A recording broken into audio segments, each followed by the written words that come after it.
J. Bolotin, A Lifelong Commitment to Change Through Art by Julian Houck. Unsettling images surrounded me as I walked into the Kentucky Art Museum. It was the work of J. Bolotin's The Book of Only Enoch. I heard eerie and off-putting music coming from a room separated from me by drapes. That's what intrigued me first. As I pulled back the drapes, I saw an empty room with a projector showing easily the most disturbing film I'd ever seen. After watching for just a few seconds, I diverted my attention towards the drawings on the wall, graphite on wood. Once again, I was overcome with an unnerving sense of dread. But it had me thinking, who drew this? Who created this film? What was in this man's right mind when he decided to create this, and why?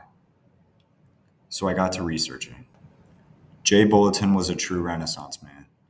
His obituary hails him as a Fayette County-born Cincinnati artist, a sculptor, a songwriter, composer, and filmmaker who contributed all of his given talents to the work on this piece presented at the UK Art Museum. He is of Jewish faith, which drew my attention directly to the title of the piece and name of the main character in this story, Enoch. According to the Hebrew Bible, Enoch was the great-grandfather of Noah, the chosen man to save the earth from the flood. His main point of interest was that he was one of two people to escape death and be taken straight to heaven to meet God. He achieved direct salvation from hell, which was transpiring on earth before the flood. This hellish tone is shown in the setting of the drawings as well as in the film. The first woodcut illustration, which first jumped out to me personally, was a father and his son.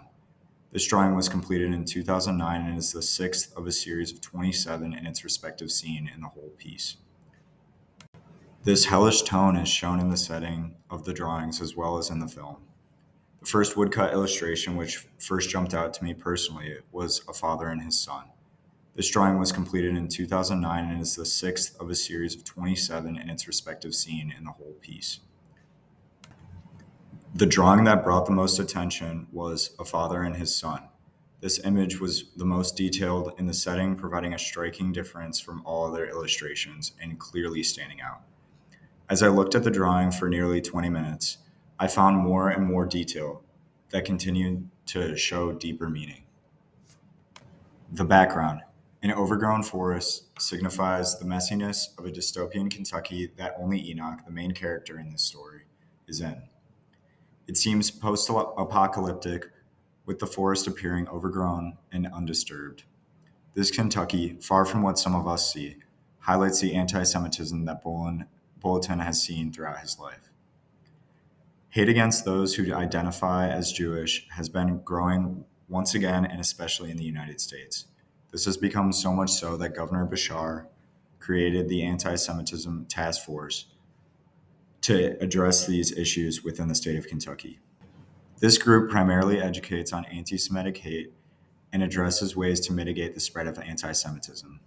According to ADL Cleveland, in 2020, Kentucky saw an 850% increase in anti-Semitic incidents. Kentucky averages around 4 incidents a year, which was absolutely shattered with 19 incidents in 2020. These include harassment, vandalism, and assault.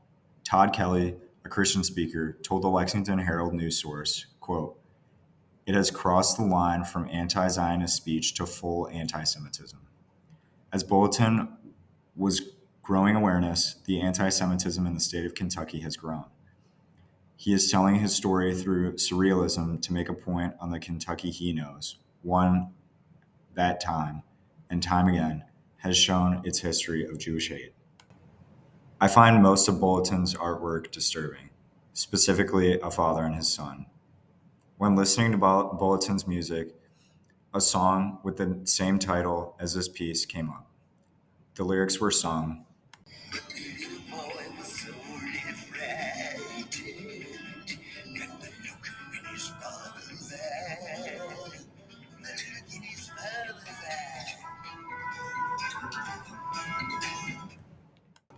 This furthered my eerie feeling about this collection, where a father and his son has piqued my interest.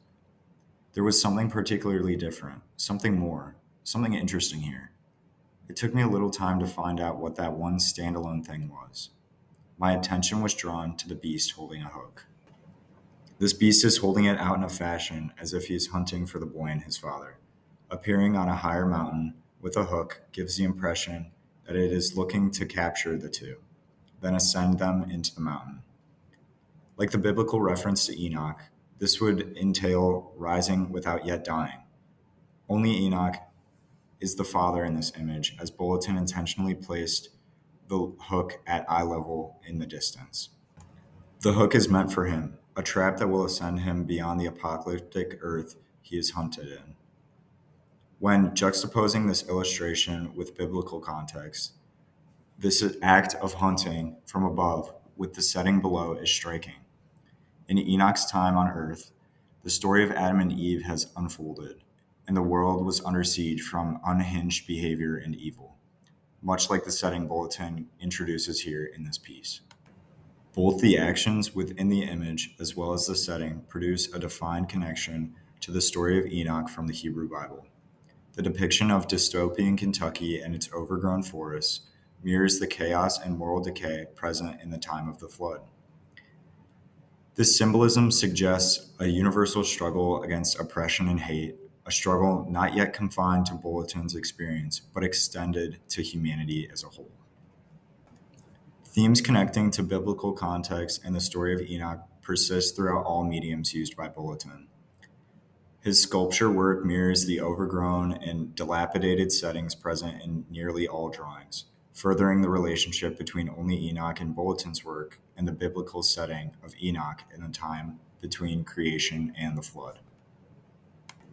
The personality and sense of self shown through these images, as well as the film, sculpture, and music, conglomerate for completeness in the story. Bolotin uses these mediums as a reflection of himself, one where he can tell a story fabricated from a text he knew as part of his faith. Bolotin creates a parallel between biblical salvation and a hope for deliverance from societal evils, such as the anti-Semitism he faced. His use of surreal imagery, such as the hook-holding beast and apocalyptic landscapes, invokes a sense of dread that amplifies his message. The story he tells intertwines deeply with personal reflections of larger, timeless themes, inviting the consumer to confront the interplay between history, identity, and the hope for redemption.